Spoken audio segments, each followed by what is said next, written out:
திருச்சிற்றம்பலம். நீரை கண்ணியப்பம் உடவர் போல் கப்பிய கரிமுகன் அடிப்பு நீ கற்றிடும் அடியவர் புத்தியில் உரைபவர் கற்பகவன வினை கடித்தே மதியம் வைத்திடும் அரண் மகன் மற்பொருள் ஆணை மத்தள வைரனை உத்தமி புதல்வனை மட்டவில் மலர் கொடு பணிவே தமிழடைவினை முற்படுகிறதன் உட்பட எழுதிய முப்புறம் எரிசிதாட்சி வனுரை கதமற்றது கொடி செய்த அதிதீரா துயரது கொடு சுற்றி ரமணிபடும் அப்புணம் அதனிடை ஆகி அக்குற மகளுடன் அச்சிறுமுருகனை அக்கணமன மருள் பெருமா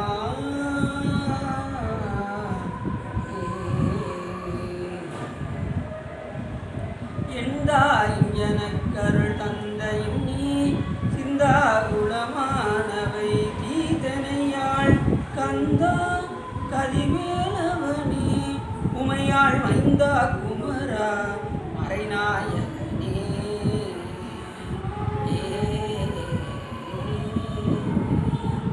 புலியர் கோண்டு படித்த புகழியர் கோண்டலை போற்றி ஆளுமிசை கல்வியத்தில் அனைத்தவையான பாடி திருநாவுக்கு வழிகொண்ட பதம் போற்றி ஒளி வழி திருவாத உறவு திருத்தாள் எல்லாம் வல்ல சிவகாமி என்பவருடனாகிய ஸ்ரீ சகசிரலிங்கேஸ்வர சுவாமியுடைய பெரும் கருணையினாலே நாம் தொடர்ந்து மதுரை மீனாட்சி சுந்தரேஸ்வர பெருமானுடைய திருவிளையாடல் புராணத்தை தொடர்ந்து சிந்திப்பதற்கு திருவருளும் குருவர்களும் அடியார்களும் அதன் அடிப்படையில் நம்ம எப்போதுமே ஒரு திருமுறை பாடலை சிந்தித்து அதன் அடிப்படையில் பாட்டு பாடுதோ எல்லாம்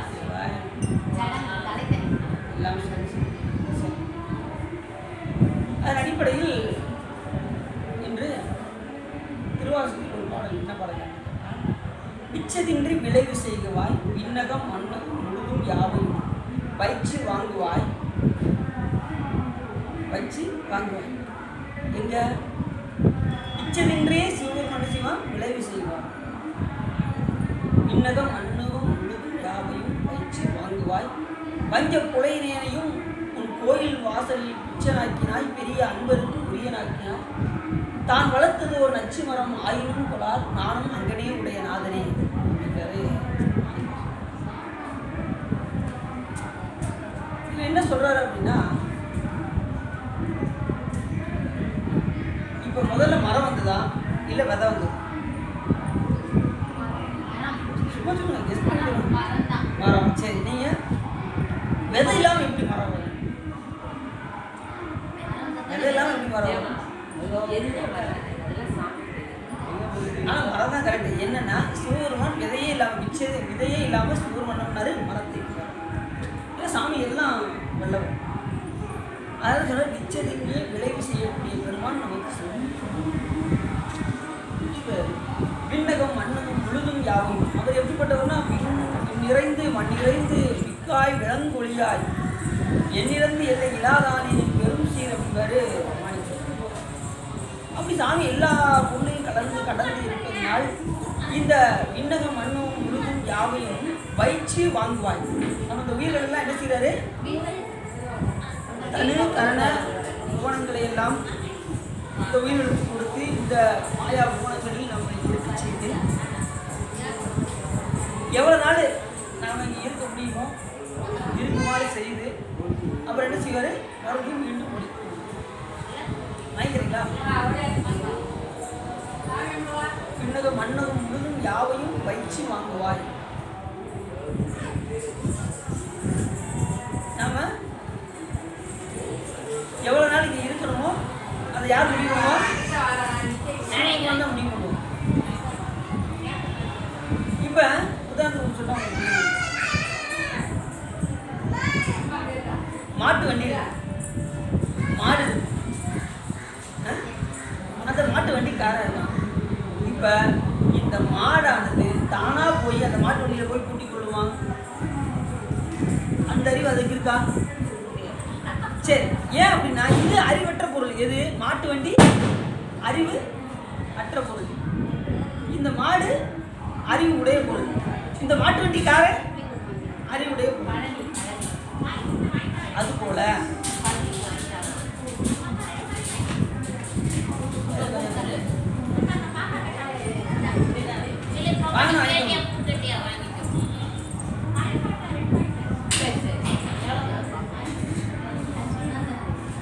அதுபோல இந்த மாடு தானா போய் அந்த மாட்டு வண்டிக்குள்ள போய் கூட்டிக்கூடாது.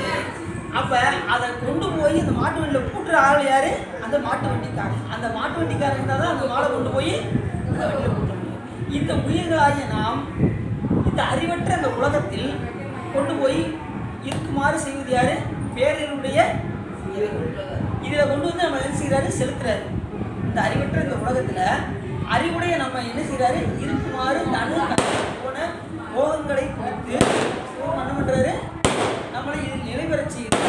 எவ்வளவு காலம் இங்க இருக்க முடியுமோ இப்படி செய்யுது. அதுக்கப்புறம் என்ன செய்யுது? நம்மளை மிச்சதின்றி விளைவு செய்யுது. உலகம் மன்னகம் முழுதும் யாவும் பயிற்சி வாங்குவார். பயிற்சி. அப்ப இந்த மாட்டு வண்டிக்காரன் இருக்காங்க நீங்க எவ்வளவு சாமியை பத்தி சிந்திக்கிறது.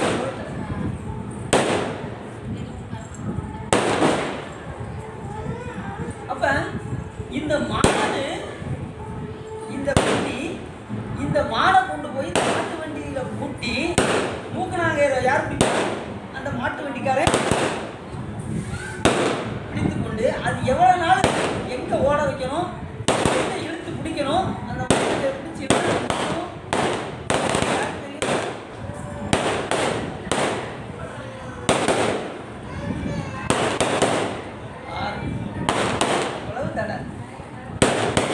இந்த உலகத்தை சாமி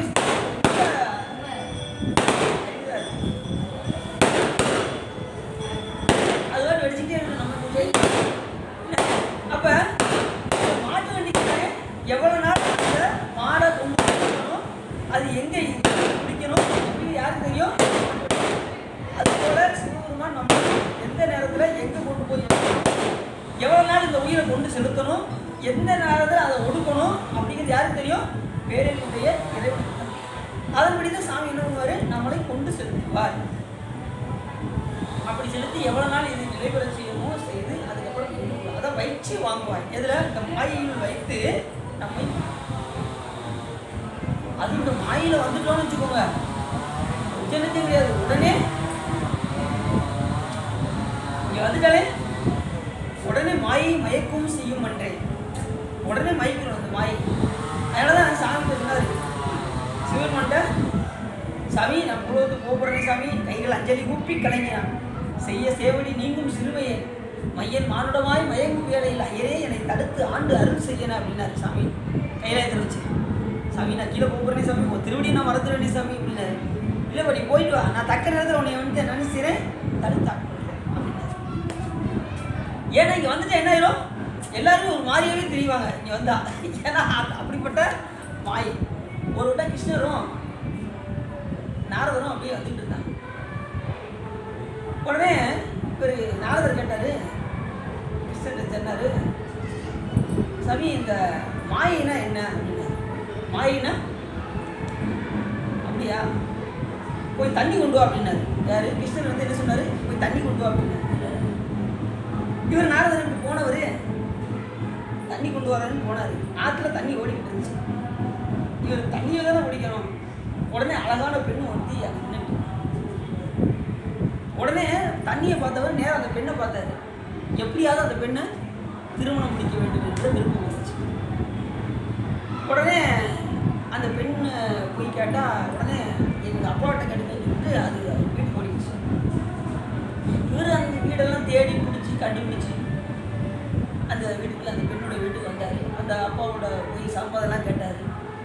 அவர் அப்பாவும் சம்மதித்தார். உடனே இருவருக்கும் திருமணம் நடைபெற்றது. கொஞ்ச நாள் ஆச்சு. கொஞ்ச நாள் ஆனதுக்கப்புறம் குழந்தை குட்டியெல்லாம் ஆகிப்போச்சு. குழந்தை குட்டியெல்லாம் ஆகி அங்கே வசித்து வராங்க. நல்லா இயற்கை சூழல் எல்லாம் அந்த காட்டுக்குள்ள எப்படி இருக்கும், நல்லா இயற்கை சூழல் எல்லாம் வசிச்சு வராங்க. திடீர்னு ஒரு நாள் என்ன ஆயிடுச்சு? வெள்ளம் வர ஆரம்பிச்சு. அந்த காட்டுக்குள்ள வெள்ளம் வர ஆரம்பிச்சு. அடிச்சுட்டு போகுது எல்லாத்தையும். நான் என்ன பண்ணாரு, அப்பா அதான மனைவி மக்கள் குழந்தைகள்லாம் இருக்காங்க, என்ன செய்வது ஏது செய்வதுன்னு சொல்லி ஒவ்வொரு ஆளையா என்ன செய்கிறாரு, அந்த கரை ஏற்றிடுவோம் அப்படின்னு சொல்லி ஒவ்வொரு குழந்தையா வீட்டுன்னு பார்க்காரு. ஒவ்வொரு குழந்தையா தண்ணிக்குள்ளே போய்கிட்டே இருக்கு. குழந்தை கூட தண்ணியில் போயிடுச்சு. கடைசி மனைவியும் தண்ணியில் போயிட்டாங்க.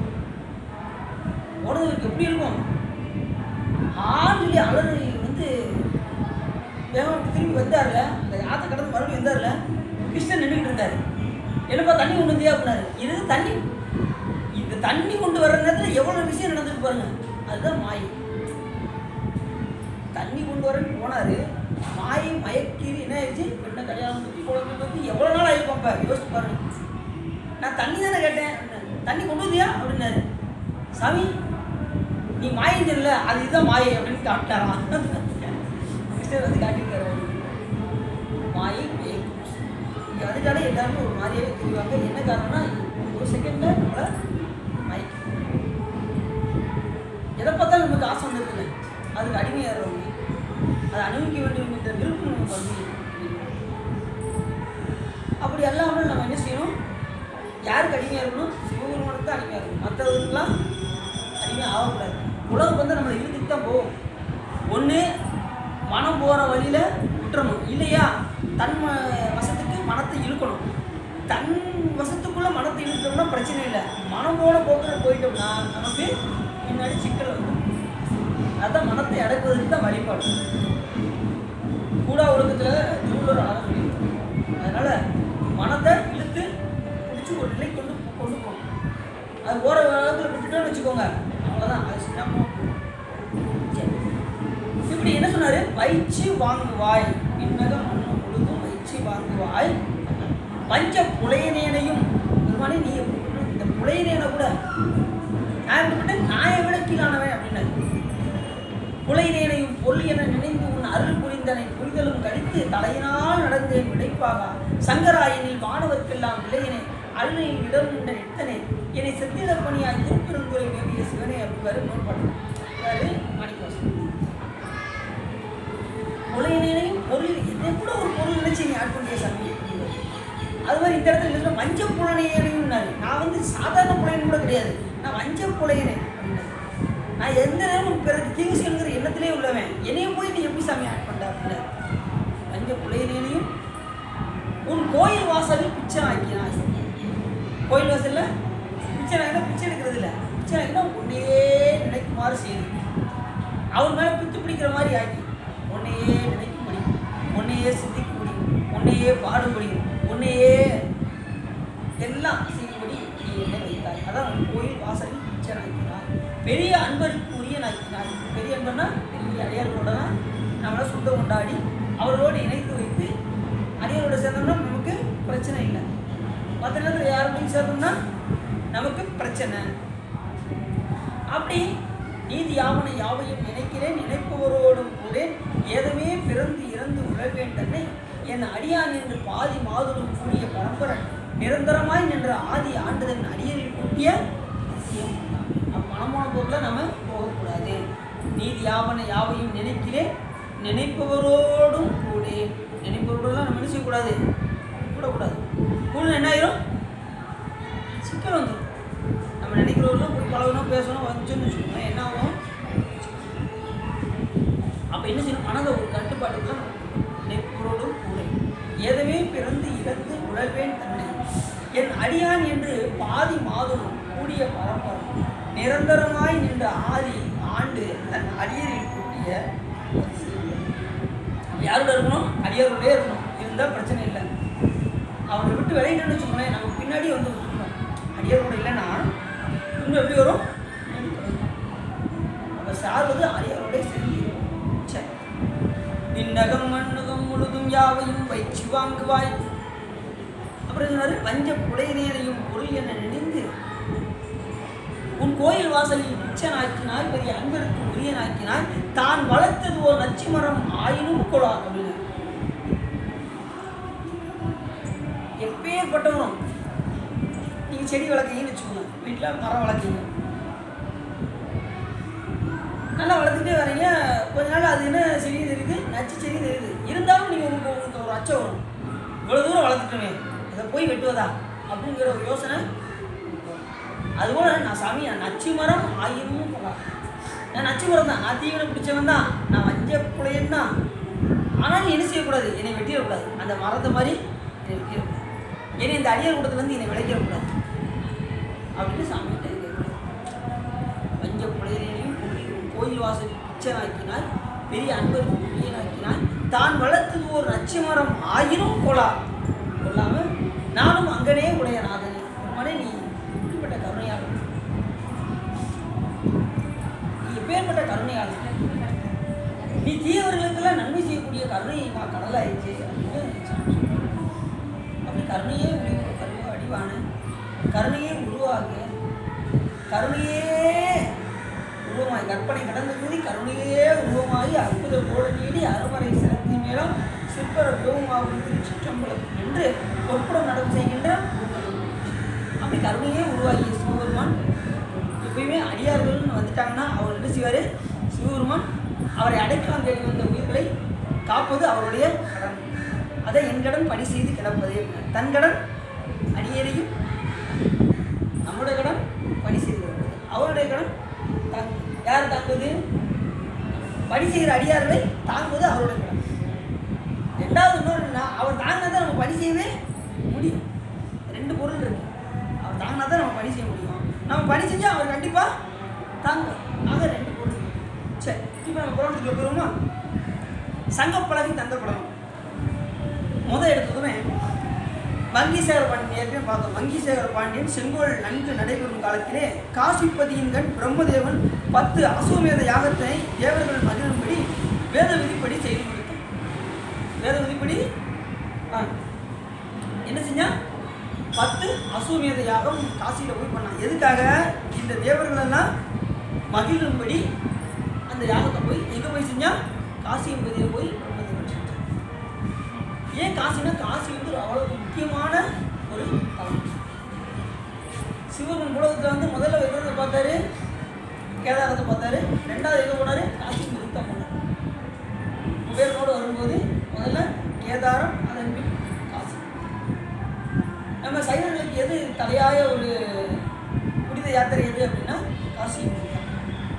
எப்படியாவது உதவியாவது காட்சி, அது நமக்கு புனித யாத்திரை.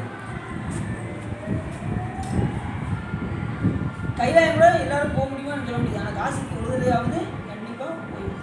அது நம்ம சைவர்களுடைய ஒரு அப்படி எல்லா தேவர்களும் முதல்படி செய்தார்.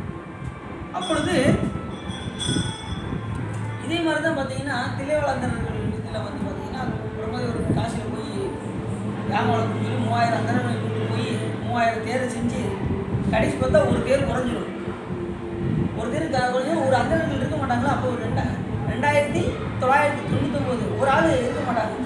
என்ன செய்யணும்னு சொல்லி கேட்கும்போது சிவமண்டை வந்து கேட்பாங்க. உடனே சாமி இப்போ என்னப்பா 2999 ஒன்று குறைதாகும், அது என்ன வச்சுக்கோ போப்பா விட்டானா சாமி வந்து அவரை சிவபெருமானையும் சேர்த்து தான் தில்லைவாழந்தர்கள் ஒரு ஆள். அதே போல் இங்கேயும் ஒரு சிறப்பு வருது, என்னன்னு பார்ப்போம். அப்படி 10 அசுவமேத யாகத்தை செய்து வேத விதிப்படி அந்த தேவர்களெல்லாம் மகிழ்படி அந்த யாகத்தை செய்தான் பிரம்மதேவன். மறுநாள் நீராடும் பொருட்டு சரஸ்வதி, சாவித்திரி, காயத்ரி என்ற அந்த 3 மனைவியோட யாரு பிரம்ம வந்தார். அவருக்கு எத்தனை மனைவி? சரஸ்வதி, சாவித்திரி, காயத்ரி. 3 மனைவியோடும் கங்கா நதியை நோக்கி செல்வாராயினர். அங்கனம் செல்லும் போது சரஸ்வதி வான்மின் வழியே செல்லும் ஒரு விஞ்சை மாது பாடுகின்ற இசை நதியில் மனத்தை செலுத்தினார். 3 பேர் கங்கையை தாண்டும் போது 2 பேர் கரையாயிட்டாங்க. பிரம்மதேவனும் அவர் கூட வந்த சாவித்திரியும் காயத்ரி கரையிட்டாங்க. இவ ஒரு இசை மாது பாடக்கூடிய அந்த பாட்டில் மெய் மறந்து அதில் மூழ்கினதுனால இவங்க என்ன கரை ஏற முடியல, அப்படி நின்றுட்டாங்க. உடனே இதை விட்டு நீங்கள் மேலே ஏறிட்டீங்களே அப்படின்னு சொல்லி அவங்க கேட்குறாங்க. இசை நதியில் மனத்தை செலுத்தி நின்றார். பிரம்மதேவன் கங்கா நதியை கரையடைந்து சரஸ்வதியின் தாழ்ந்ததினால் மற்ற மனைவியர்கள் இருவரோடும் நீராடி கரையேறினார். அப்பொழுது சரஸ்வதி தேவி வந்து என்னை என்று நீங்கள் மட்டும் நீராடியது என்ன என்று கோபித்தார். அதற்கு நான் குற்றம் உண்மையிலதாக, நீ நம்மை கோபிப்பது என்ன? ஓ மேலே தான் குற்றம், நீ தான் நின்றுட்ட, நாங்கள் மேலே வந்துட்டோம், ஓ மேலே தான் குற்றம் அப்படின்னு சொல்லி சொல்கிறாரு. உடனே நீ தீங்கு எண்ணில்லாத மனித பிறப்பு எடுத்து ஒழிப்பாய் என்று சபித்தார். உடனே நீ என்ன செய்யும், மனித பிறவி எடுத்து நீ இப்படி எதிர்த்து கேட்டதுனால நீ என்ன செய்வது, பூலோகத்தில் போய் மனித பிறப்பு எடுத்து ஒழிப்பாய் என்று சபித்தார். அச்சாபத்தை ஏற்ற கலைமகள் பயந்து நடுங்கி குழம்பி, மனித பிறப்பின் துன்பத்தை அறியாத உமக்கு உயிர் துணையாகும் யான் நீ மனித பிறவி அடைந்து மகிழும், எனக்கு இது போய் நீங்கள் பிறவி கொடுத்தா என்ன அர்த்தம் அப்படின்னு சொல்லி கேட்குறேன் பிரம்மதேவன். அப்போது நான்முகன் கலைமகளின் துன்பம் நீங்கி சிந்தித்து நோக்கி, மாதிரி எனது வடிவமாகிய கலைமகளுடைய வடிவம் வந்து எதுன்னா, அந்த ஆ என்கின்ற 48 எழுத்து இருக்கான். முதல் எழுத்து 51 விளங்கும் அகாரம் முதல் அகாரம் இறுதியாகிய 48 எழுத்துக்களும் 48 புலவர்களாக நிலவுலகில் பல்வேறு வகை வர்ணத்திலே அவதரிக்க கடவனாவார். சரஸ்வதியுடைய முதல் எழுத்து அகாரம் முதல் அகாரம் இறுதியாக 48 எழுத்துக்கள் இருக்கும். அந்த 48 எழுத்துக்களும் 48 புலவர்களாக வந்து பிறப்பாங்க உலகத்தில் வந்து. அந்த சரஸ்வதி தேவியை 48 புலவர்களாக அவருடைய அச்சர எழுத்துக்கள் வந்து 48 புலவர்களாக வந்து உலகத்தில் வந்து பிறக்க கிடக்குது அப்படின்னு சமைச்சார்.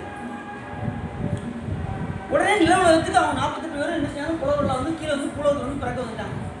அந்த 48 அவ்வெழுத்துக்கள் அனைத்திலும் ஏறி நின்று அவ்வெழுத்துக்களின் மெய்யான தன்மையை அடைந்து வெவ்வேறாக இயங்குகின்ற அகாரத்திற்கு தலைமையாக உள்ள கடவுள் திரு ஆலவாயுடன் அமர்ந்தருடைய சோமசுந்தர கடவுளே. ஆதலால் அவர் அந்த அகரத்துக்கு முதல் யாரு, அகரம்னாலே சிவபெருமான் தான் முடிக்கும். ஏன் அப்படின்னா அகர முதல் எழுத்தெல்லாம் ஆதி பகவன் முதற்கே உலகம். ஏன் அப்படி சொன்னாரு, ஏன் அகரத்தை முதல் சொன்னாங்க அப்படின்னா, இந்த உலகத்துக்கெல்லாம் மூலமாக இருக்கக்கூடியதுன்னா இந்த உலகத்துக்கு எல்லாத்துக்கும் முதலாக இருக்கக்கூடிய இந்த உலகம், அது போல எழுத்துக்களுக்கு முதலாக இருப்பது அகரம். அது மாதிரி எல்லா உலகுக்கும் உயிர்களுக்கும் தலைமையாக இருக்கக்கூடியவர் சிவபெருமான் ஆதி பகவன். எல்லா உயிர்களுக்கும் மூலமாகவும் தலைவனாகவும் விளங்கக்கூடிய பெருமான் யாரு, சிவபெருமான். அதனால தான் அகரம் முதல எழுத்தெல்லாம் ஆதி பகவன் இதற்கே உலகு. இந்த உயிர்களுக்கெல்லாம் மூலமாக இருக்கக்கூடியவர் கடவுள். அதே மாதிரி எழுத்துக்களுக்கெல்லாம் முதன்மையாக இருக்கக்கூடியது அகரம். அதான் அந்த இது சொல்றது. அகர உயிர் போல அறிவாகி எங்கும் நிகரில்லை நிற்கும் நிறைந்து கூட திருவருப்பு என்ன சொல்றார். அப்படி சாமி என்ன பண்ணாரு, தானும் ஒரு உடனே சிவபெருமான் என்ன பண்ணாரு, சோமசுந்தர கடவுளே திரு ஆலவாயுடன் அமர்ந்துள்ள சோமசுந்தர கடவுளே. ஆதலால் அவர் தாமும் ஒரு புலவராக திருமேனி தாங்கி சங்கப்பலகையின் மேல் ஒரு சேர வீட்டிலிருந்து 49வது புலவராகி அப்புலவர்களுடைய உள்ளத்திலே நின்று அவரவருக்கு அறிவை தோற்றுவித்து அரணாக புலமையை காத்தருவார் என்று கூறினார். உடனே நீங்கள் என்ன செய்வார், நீங்கள் என்ன சாவு கொடுப்பது எப்படி கொடுக்குறாரு, அந்த உங்களுடைய 48 எழுத்துக்களும் புலவர்களாக போய் பிறப்பார்கள். அப்போது சோமசுந்தர கடவுள் அதுக்கு பரிகாரம் சொன்னார். சோமசுந்தர கடவுள் ஒரு புலவராக வந்து சங்கப்பலகை தந்து அவர்களை என்ன செய்வார், மீட்டெடுப்பார். அவருக்கு அறிவை தோற்றுவித்து அரணாக புலமை காத்தருவார், புலமையை சிவபெருமான் காத்தருவார்னு சொல்லி என்ன செய்கிறாரு, இந்த கலைமகளுக்கு சாபம் கொடுத்தார். யாரு, பிரம்மதேவன்.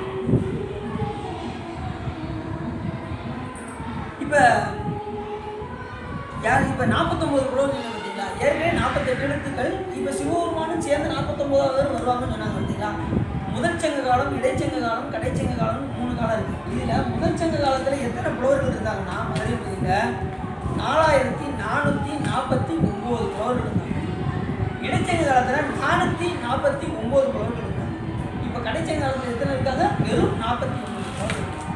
இது அவங்களுக்கு அப்போ ஏற்கனவே 48, சாமியை சேர்த்து 48. அப்போ சாமி புலவர்களையும் ஒரு ஆளாக வந்துடுறாரு, திருமுறை ஆசிரியர்களையும் ஒரு ஆளாக வந்துடுறாரு, அடியர்களையும் ஒரு ஆளாக வந்துடுறாரு. எல்லாத்துலேயுமே பார்த்தீங்கன்னா சாமி ஒரு ஆளாக வந்துக்கிறாரு. பொங்குதேர் வாழ்க்கை இதில் இருந்து இது சொல்கிறாரு. இது மதிவழி குடிசை மாடக்கூடல் திருமுறை ஆசிரியரோட ஒரு ஆளாக வந்துடுறாரு. இனி ஒரு ஆளாக சேர்த்துக்கோங்கப்பா அப்படின்னு சாமியும் சேர்ந்துக்கிறாரு. 11வது நூலில் முதல் பாட்டு அவர் பாட்டு. அதே மாதிரி இப்போ புலவர்களையும் இந்த சிவபெருமானும் சேர்ந்துக்கிறார். இது எதுன்னு எடுத்துக்கிட்டீங்கன்னா, இப்போ கிளைவளர்ந்த பாட்டில் பொய்யடிமை இல்லாத புலவருக்கும் வழி. அந்த பொய்யடிமை இல்லாத புலவர்கள் யாருன்னா இவங்க தான். அந்த 49 புலவர் தான் பொய்யடிமை இல்லாத புலவர். அப்படி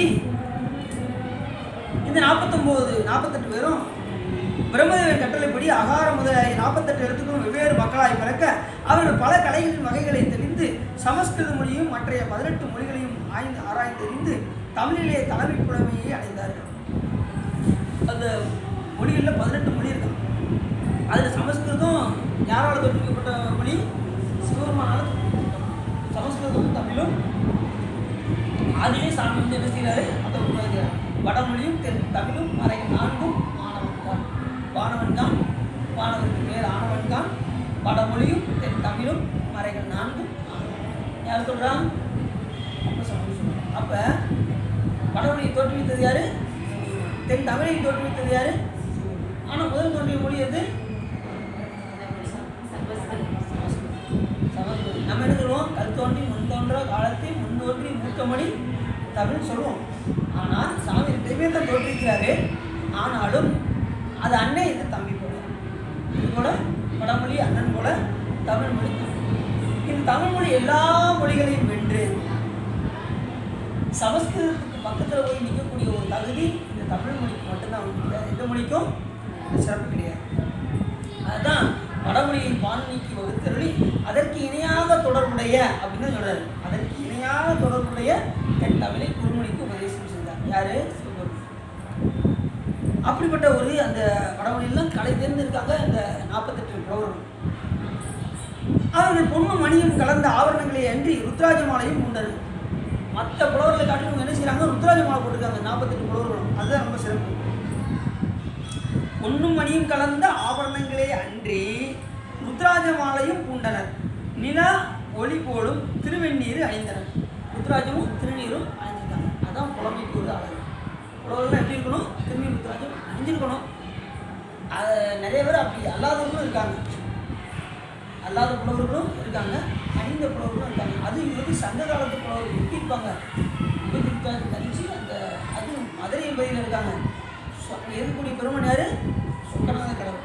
அப்படி அவங்க என்ன செய்யறாங்க? திருவெண்ணீர் அணிந்து பாமலையால் அன்றி பூமலையாலும் சிவபூஜை செய்யும் தன்மையராயினர். அந்த 48 புலவர்கள் எப்படி இருக்காங்க?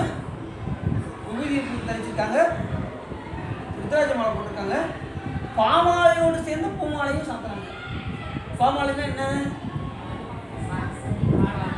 பாட்டு பாடுறது. சாமி பாட்டு பாடுறது பாமாலை. பூமாலை கூட என்ன செஞ்சிடும்? பாடிடும். ஆனால் பாமாலை ஆடவே சாமி நீங்கள் பாட்டு பாடிக்கிட்டே இருக்கலாம். பாடுப்பா நீங்கள் பாட்டு பாடுங்க அப்படின்னு சாமி கேட்டுக்கிட்டே இருப்பார். எவ்வளோ தடவை பாடினாலும் அது வாடவே வாடாது. அது பாடிக்கிட்டே இருக்கலாம். நம்ம பாட்டு சாமி முன்னாடி பாடினா என்ன பாட்டு பாடுவீங்க? திருமுறைகள் தேவாரம். அதான் திடீர்னு சிவா எதுவும் கேட்குறாங்க. வேறதான் பாட வேண்டியிருக்கும். திடீர்னு பாடுங்காங்க. எல்லாமே பாடணும். திருமுறையில் மொத்தம் 12 திருமுறையும் பாடணும். தேவாரத்து வருஷம் அது அதில் அடங்குது. இல்லை 12 திருமுறையிலையும் அது அடங்குது. ஆக திருமுறைகள் வந்து ரொம்ப முக்கியமானது. இப்போ நிறைய பாடல்கள்லாம் எழுதுறாங்கல்ல, பிற கவிஞர்கள்லாம் எழுதுறாங்க. அது சிவபெருமானை பற்றி போற்றி தான் எழுதுறாங்க. ஆனாலும் திருமுறைக்கு தான் சிறப்பு. என்ன காரணம் அப்படின்னா, இப்போ 10 ரூபா நோட்டு, 10 ரூபா நோட்டு, ப்ரோ நோட்டு இருக்குது தெரியுங்களா? எழுதி கொடுத்து போய் வாங்குறது இருக்குல்ல. நீங்கள் 10 ரூபா நோட்டையும் கொடுங்க, ப்ரோ நோட்டையும் கொடுங்க. எதுக்கு முதல்ல ரூபா கொடுப்பாங்க? சரக்கு கொடுப்பாங்க. 10 ரூபாய்க்கு முதல்ல வாங்கிட்டு அவனுக்கு என்ன பண்ணணும் அப்படின்னு எடுத்து கொடுப்பாங்க. அதான் ஏன் அப்படின்னா அதில் என்ன இருக்குது? கவர்மெண்ட் சீலு அடித்த அந்த முத்திரை இருக்குது. அதனால் உடனே அவங்களுக்கு என்ன செய்வாங்க? பொருளை கொடுப்பாங்க. ப்ரோ நோட்டுக்கு அப்படியா போயிட்டு நீங்கள் நாளைக்கு வரீங்களா அப்படின்பாங்க. ஆனால் கொடுப்பாங்க, கொஞ்சம் யோசிப்பாங்க. அப்புறம் அப்படின்னு பல வாரம் யோசிப்பாங்க ப்ரோ நோட்டு. அதுபோல் இந்த 12 திருமுறைகளும் சிவபெருமானால் ஆடப்பெற்ற, சிவபெருமானால் அருளப்பெற்ற 12 திருமுறைகளும் நாங்களும் பாடினாங்க. நாங்கள் மக்கள் தான் பாடினாங்க. சினிமா தேட்டரில் போய் படம் பார்க்குறீங்க, கதாநாயகன் என்ன பண்ணுவார்? வாயத்தை அசைப்பார், அப்படி இப்படி பாரு. பின்னாடி வாய்ஸ் கொடுக்குறது யாரு? எஸ்பி பாலசுப்ரமணியனோ அல்லது ஜெயசுதாஸோ அல்லது ஏதோ ஒரு பின்னணி பாடகர் வாய்ஸ் கொடுப்பாங்க. இவர் வாயத்தை அசைப்பார். அதே போல் ஞானிகள் வாயத்தை அசைக்கிறாங்கன்னா உள்ள இருந்து பாடுவது யாரா? சிவபெருமான் தான் பாடிடுது. இது யார் சொல்கிறா அப்படின்னா, பாலனாம் விருத்தனாம் பசுபதி தானாம் பண்டுவெம் கூற்றை உதைத்து அடியவர்க்கு அருளும் காலனாம் எனதுரை தனதுரையாக. யார் சொல்கிறா? ஞானசுந்தர சொல்கிறார். சாமி இந்த பாடல் நாங்கள் பாடலை, எங்களுக்குள்ள இருந்து சிவபெருமான் தான் எனதுரை தனதுரையாக. இந்த உரையெல்லாம் யார் பண்ணது? சிவபெருமான் தான் உங்களுக்கு பாடுறாரு. நாங்கள் வாய் இருந்து சாமி எடுத்து. இப்போ நம்ம பாடுறோம் பாட்டு சாமி முன்னாடி தேவாரம் திருவாசம் பாடுறோம். நமக்கு என்ன நினைப்பு வரும்? நமக்கு எத்தனை மதியம் தெரியும் தெரியுமா? அது தெரிஞ்சிச்சுன்னா சத்தம் போட்டு பாடுறது. தோடுடைய சத்தம் போட்டு தெரியல வச்சுக்கல அப்படி உள்ளே போயிடும். வாய்ஸ் வந்து உள்ளே இறங்கிடும். அவங்க மற்றவங்க சத்தமாக பாடுவாங்க, நமக்கு உள்ளே போயிடும். அப்படி அல்லாமல் என்ன செய்யணும்? நமக்கு தான் எதுவும் தெரியும்னு நினைக்கக்கூடாது. நாம் வாயை நம்ம அசைக்கிறத உள்ளிருந்து பாட வைப்பது யாரு? நம்ம பாடும்போது நாம் பாடுறோங்கிற எண்ணுமே நம்ம வரக்கூடாது. உள்ளிருந்து சாமி பாட வைக்கிறாரு, நம்மளால் ஆகக்கூடிய காரியம் ஒன்றும் இல்லை அப்படிங்கிற சிந்தனையோடு இருக்கும். நான் அப்படி இருப்போமா? இன்னைக்கு நமச்சே போய் படிப்போம். ஏன்னா அது எனக்கு தெரியும், அதெல்லாம் பார்த்து படிச்சிருவோம் அப்படின்னு நான் படிச்சுவோம். உடனே அந்த வயது படியா பாட ஆரம்பிச்சிருவோம். அப்படிதான் செய்வோம். அப்படி இல்லாமல் எல்லாருக்கும் தெரிஞ்ச பாடலாம் இருந்தாலும் சரி, தெரியாத பாடலாம் இருந்தாலும் சரி, தெரியாத பாடல் இருந்தால் பார்த்து பாட போகிறோம், தெரிஞ்ச பாடல் இருந்தால் பார்க்காம பாட போகிறோம். அவ்வளோதான் வித்தியாசம். யாரை போட்டி பாட போகிறோம்? சிவன் போட்டி பாட போகிறோம். எதுக்காக பாடுறோம்? தன்முனைப்பு நீங்குவதற்காக பாடுறோம். இந்த நேரத்தில் போய் நம்ம தன்முனைப்போட பாடணும்னா, நான் பாடுறேன் எனக்கு இத்தனை பதியம் தெரியுது அப்படின்னு நினச்சி பாடணும்னா என்ன ஆயிரும்? மறுபடியும் ஆனால் மனத்தில் அளந்து ஆரம்பிச்சோம். அப்போ அது போவதற்கு தான் நம்ம என்ன செய்வோம்? திருமுறை பாட பாட நம்மளுடைய தன்முனைப்பானது கொஞ்சம் கொஞ்சமாக நீங்கிட்டே வரும். அதில் போய்கிட்டு நமக்கு இத்தனை பதியம் தெரியும், வேற யாருக்குமே தெரியாது, நமக்கு தெரியுது அப்படின்னு நம்ம நினைக்கக்கூடாது. நமக்கு எவ்வளோ தெரியுதோ, நமக்கு ஒரு பாடல் தெரிஞ்சாலும் போதும். திருமுறைகள் ஒரு பாடல். திருச்சியில் ஒருத்தர் அடியாக இருக்காங்க, ஐயா பாடுங்கய்யா அப்படின்னு சொல்லி கேட்டோம்னா அவர் ஒரு பாட்டு பாடுவார். என்ன பாட்டு தெரியுமா? தோளுடைய செவி தோளுடைய செவியன் விடையேறிவோர் மதி சூடி காடுடைய சுடலை பொடி பூசியன் உள்ளம் அவர்கள் உடைய மலரான் முனை நாள் பணிந்த அருள் செய்த வீடுடைய பிரமாபுரம் ஏவிய பெம்மானிவனன்றே அப்படி பாடி முடிப்பாரு. ஐயா இன்னொரு பாட்டு பாடுங்க. மறுபடியும் தோளுடைய செவியன் விடையே. ஐயா அது பாடி முடிப்பாரு. ஐயா இன்னொரு பாட்டு பாடுங்க. அப்புறம் மறுபடியும் அவர் ஒரு பாட்டு தான் பாடுவார். எத்தனை தான் கேட்டாலும் அந்த ஒரு பாட்டு தான் பாடுவார். ஏன் அப்படின்னா ஞானப்பால் உண்டதுமே பாடின முதல் பாட்டு எது? ஏன் அதில் அவ்வளவு ஞானம் இருக்கு. வேறு எதுவுமே அவருக்கு தெரியாது பாரு. எனக்கு எதுவுமே தெரியாது. ஒரு பாட்டை நான் படிச்சுட்டு நான் கலை தரலாம்னு பார்க்குறேன் அப்படின்னு சொல்லிட்டு அந்த ஒரு பாடலே பாடிட்டே இருப்பேன். அப்படிலாம் ஆளுங்க இருக்காங்க. ஏன்னா அது என்ன இருக்கு? தோளுடைய செவியன் விடையேறி ஒரு தூவின் மதிசூடி காடு. அதுக்காக நீங்கள் ஒரு பாட்டும் பாடிடாங்க, நிறைய பாடல் பாடணும். ஏன்னா இந்த பெரிய நமக்கு நல்லா கிடைச்சிருக்கு. அதனால போட்டி அதிகமாக பாடணும். இறைவனை போட்டி போட்டு போட்டு பாடிக்கொண்டே இருக்கணும். தெரிஞ்சு படிக்கிறாரு, பாடுறாரு. ஏன்னா அவர் வந்து கொஞ்சம் அவருக்கு தெரிஞ்சதை பாடுறாரு. அவருக்கு அந்த ஒரு பையன் தான் தெரியும், ஒரு பாட்டு தான் தெரியும்னு நினச்சி பாடுறாரு. எல்லாரும் நிறைய பாட்டு பாடினாலும் அவருக்கு எனக்கு இந்த ஒரு பாட்டு சாமி கொடுத்துருக்காரு அது அப்படின்னு நினச்சி அவர் பாடுறாரு. நாம் அதுக்காக அவர் திருச்சியில் ஒரு அடியார் ஒரு பாட்டு தான் பாடுறாங்க. நான் இனிமேல் அந்த ஒரு பாட்டு தான் பாட போறேன்ட்டு பாடிடக்கூடாது. எல்லா பாட்டும் பாடணும். நமக்கு 12 திருமுறையும் ஒரு பாடம் கூட விடக்கூடாது. டெய்லி ஒரு அதிகமாக படித்தா கூட ஒரு வருஷத்தில் முடிச்சிடலாம். ஒரு வருஷம் கூட ஆகாது, அதுக்கு அப்படியே முடிச்சிடலாம். ஒரு பதிகமாக பாட்டிங்கன்னா டெய்லி ஒரு பதிகமோ 2 பதிகமோ வாய்ப்பு கிடைக்கும் போதெல்லாம் பதிகம் பாடிட்டே இருந்தீங்கன்னா அந்த 12 திருமுறையும் நாம் முடிச்சிடலாம். அவ்வளோ சிறப்புடையது இந்த பாமாலைக்கு அவ்வளோ சிறப்பு. சாமி போட்டு பாடுவது பாமாலைக்கு பூமாலை பாடிடும், பாமாலை சிறப்புடையது சாமியை போட்டு பாடு. நாடும் நகரும் நத்திரு கோயிலும் தேடி திரிந்து சிவபெருமான் என்று ஒவ்வொருத்தர் கோயில் தான் போகிறோம். எதுக்கு போகிறோம்? அவரை போய் பாடி பணிவதற்காக போயிட்டு பாடுவின் பாடி பணிவின் பணிந்தவின் கூடிய நெஞ்சத்துக்கு போயிடலாம். அப்புறம் நீங்கள் உட்காந்து தியானம் பண்ணிங்கன்னா ஆகா வந்துடுவார் சாமி. பாடலைன்னா அடுத்த நிமிஷம் உங்கள் உள்ளத்தை தேடி ஓடி வந்துடுவார். இவர் உயிர் பாடுதே அப்படின்ட்டு ஓடி வந்துடுவார்.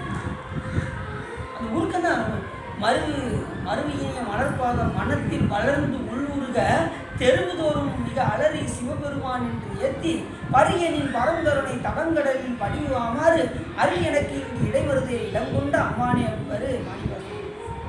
அன்றாட மனதில் வளர்ந்து உருக அன்றாட பாடி மனதில் அன்பு பெருகி அது வளர்ந்து உருகி அப்படியே மாணிக்கவாசகர் எப்படி உருனாரு அது மாதிரி உருக்க வரணும் பாடி பாடி. அதுக்கப்புறம் என்ன ஆயிரும், தெருவுதோறும் மிக அலறி சிவபெருமான் என்று ஏத்தி, சிவருமானே சிவருமானே சிவருமானே அப்படின்னு ஏத்தணும் சாமி. தெருவுதோறும் மிக அலறி சிவபெருமான் என்று ஏத்தி பருகிய நின் பரம் கருணை. சாமி கருணையை நான் என்ன செய்யணும், தடம் கடலில் படிவு ஆமாறு அருள் எனக்கு இங்கு இடைமருவே இடம் கொண்ட அம்மானே.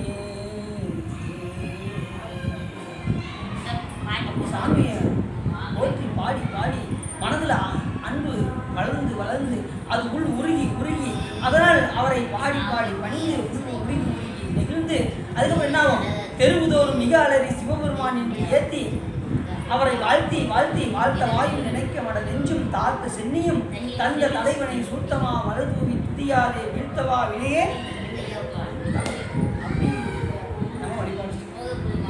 செஞ்சா சாமி என்ன வந்துருவாரு.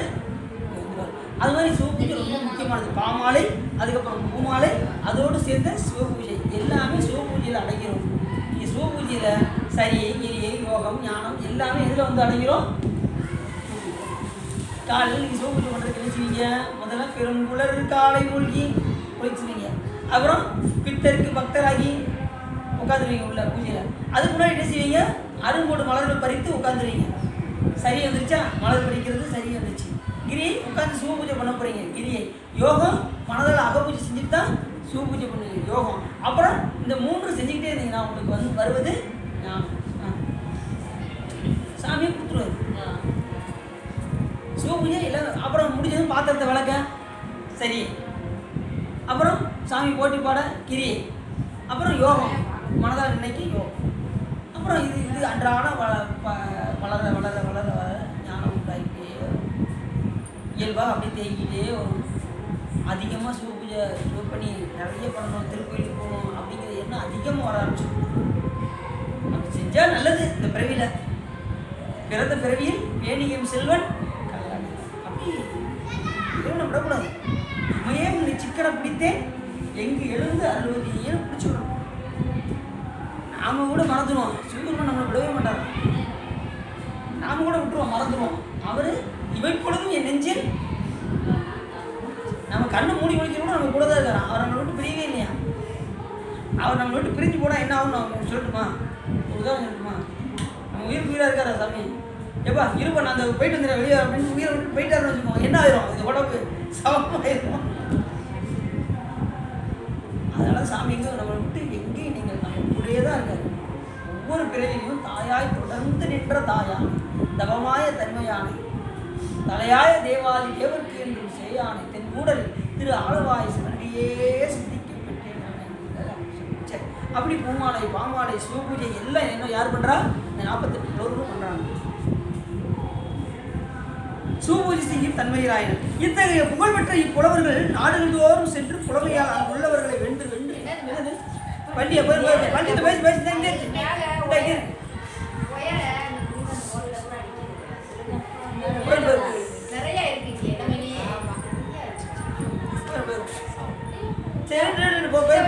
அதுவும் சொற்பொழி காப்பன்னு நினைக்காது. ஒன்று செய்யாது.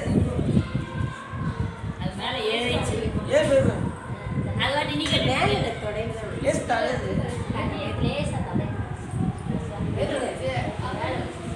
சரி, மேலே வந்து லேஸ் கட் பண்ணி இங்கே மேலே ஏற்றா. மேலே அப்படி பூமாலை பாமாலை சிவபூஜை எல்லாம் செய்தனர் அந்த 48 புலவர்கள்.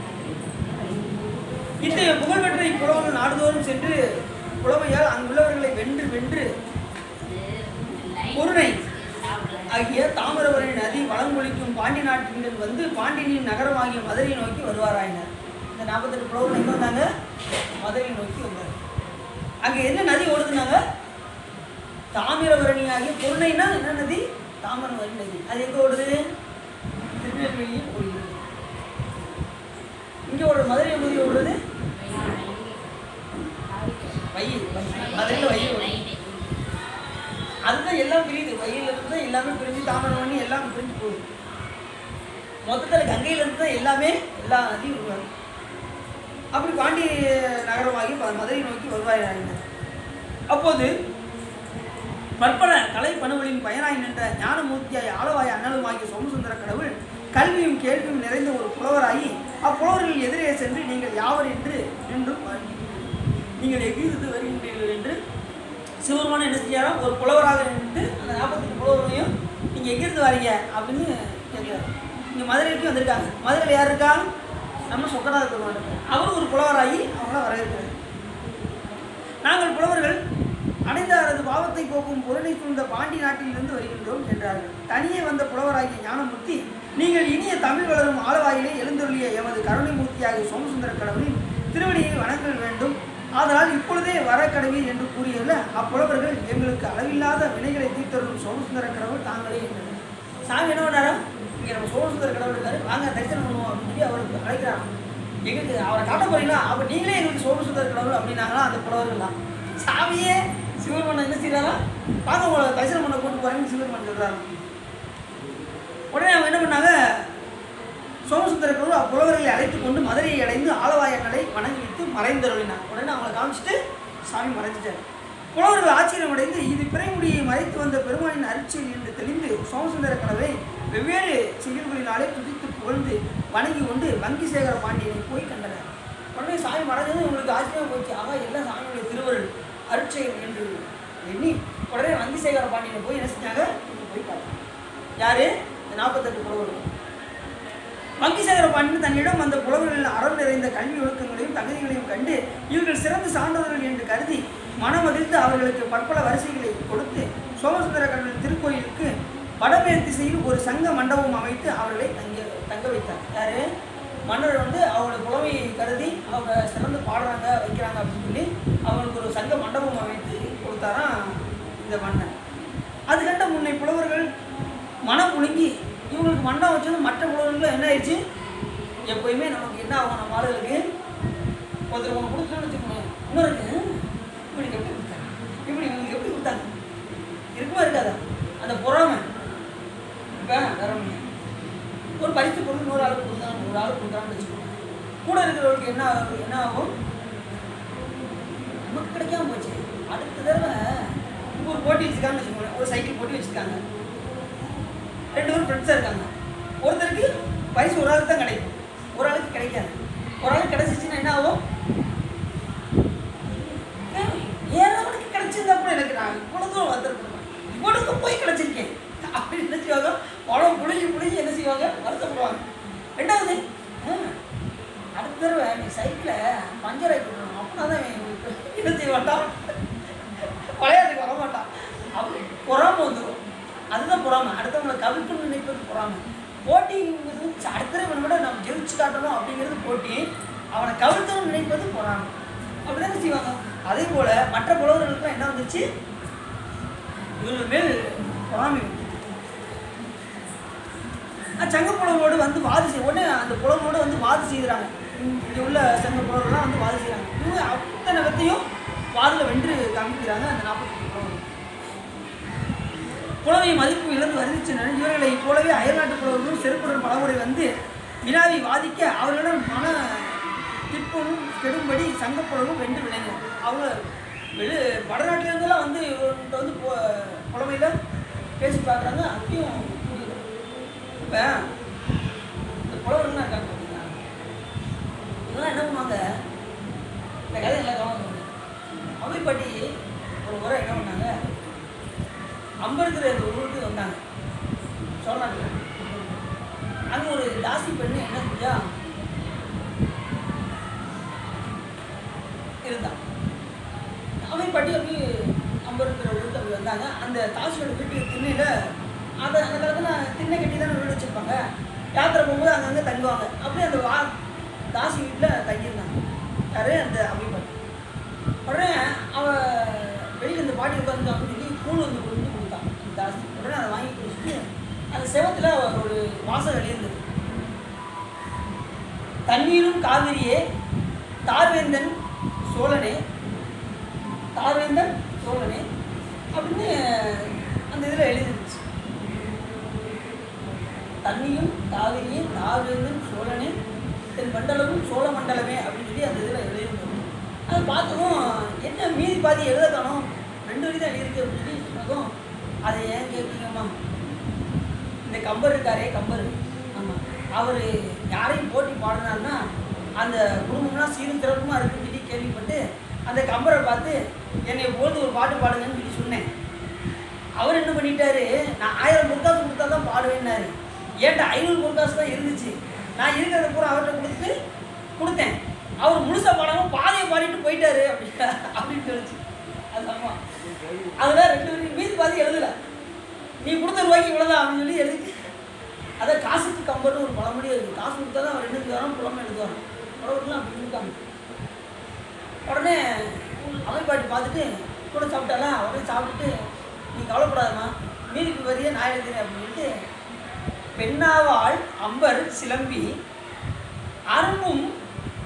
அரும்பும் அது செம்பொற் சிலம்பே சிலம்பு அப்படின்னு சொல்லி அந்த புலமையில் அந்த மீதி வரையும் எழுதி போட்டிருந்தது. ஏன்னா இவ்வளோ போட்டி பாடணும்ல, இந்த அம்பர் என்கின்ற ஊரில் சிறந்து விளங்கக்கூடிய சிலம்பில் பொற்சிலம்பு அறிந்து இருக்கக்கூடிய இந்த பெண்ணானவள் சிறந்து விளங்குவள் அப்படின்னு சொல்லி அந்த இதில் மீதி வரியில் எழுதிருந்துச்சு. பெண்ணாவால் அம்பர் சிலம்பின் அரும்புமதோ செம்பொற் சிலம்பே சிலம்பு அப்படின்னு மீதி வரி, அந்த இதுக்கு மீதி வரி இந்த அம்மா வந்து உடனே அவன் ரொம்ப சந்தோஷப்பட்டான். இந்த விஷயத்தை யார் கேள்விப்படுறா அப்படின்னா கம்பர் கேள்விப்படுறாரு. என்னடா இது, அந்த புலவர்களுக்குள்ளே போட்டி பொறாமையெல்லாம் வரும்ல. உடனே அவர் பார்த்தாரு, இந்த அவையை வாடி போடின்னு புலவையில் திட்டி தீக்கணும் அப்படின்னு நினச்சார். வாடி போடின்னு திட்டி தீக்கணும்னு முடிவு பண்ணி அவையை பார்த்து ஒரு காலடி 4 இலை பந்தல் அடி என்னடி அப்படின்னாரு. என்னது அப்படின்னு கேட்டார். புலவையில் அது வந்து தெரியாத மாதிரி ஒரு காலடி 4 இலை பந்தல் அடி அது என்ன அப்படின்னு கேட்டாங்க. உடனே இந்த அம்மாவுக்கு வந்துச்சு போவோம், அடிப்படியை நான் பேசுகிறேன், உன்னை பாரு இன்னைக்கு என்ன செய்ய போகிறேன் அப்படின்னு சொல்லி புலவையில் திட்டுறது பாருங்க, காது கொடுத்து கேட்க முடியாது, அப்படி திட்டிடுச்சு. 8.25 லட்சணமே, நல்லா கவனிங்க, 8.25 லட்சணமே. எமனேறும் பரியே, பெரியம்மை வாகனமே, மற்றும் கூரையில்லா வீடே, குலராவந்தன் தூதுவனே, ஆரையடா சொன்னா எது அப்படின்னு எடா உடனே வாடா உடன்றுச்சு புலவையில். இதை என்ன சொல்லுச்சு அப்படின்னா 8.25 லட்சணமே அப்படின்னா என்ன அர்த்தம்னா, 8ங்கிறது தமிழில் என்ன அர்த்தம்னா ஆனான்னு அர்த்தம். 8ங்கிறது தமிழில் ஆனா, அந்த கால்ங்கிறது தமிழில் வானான்னு அர்த்தம். முதல் திட்டு என்ன திட்டு, அட அவலட்சணமே, யாருக்கு கம்பரை பார்த்து அட அவலட்சணமே முதல் திட்டு. 2வது திட்டு அவர் புரிஞ்சு வச்சு, முதல் இருந்தது 8.25 லட்சணமே. அப்புறம் எமனேறும் பரி எது, எவன் எதில் வருவார், கரெக்டாக அட எருமை மாடே. 2வது திட்டு என்னது, 3வது பெரியம்மை வாகனம் எது, பெரியம்மை யாருன்னா மூதேவி, அட மூதேவின்னு 3வது திட்டு. 4வது என்ன சொன்னாங்க, மற்றும் கூரையில்லா வீடு, கூரையில்லாத வீடு என்னது, குட்டிச்சவர், அட குட்டிச்சவர். அடுத்தது என்ன சொன்னாங்க, குலராவன் தன் தூதுவனே, ராவனுக்கு யார் தூது பண்ணா, அனுமராகிய அட குரங்கு அப்படின்னு சொல்லு. அதாவது ராமனுக்கு தூது போனது அனுமரும் தான். அதே மாதிரி அவர் ராமாயணம் எழுதினார்ல, அவருக்கு தூது அப்படின்னு சொல்லி 2வது மறைமுகமாக குரங்கே அப்படின்னு சொல்லி திட்டினார்.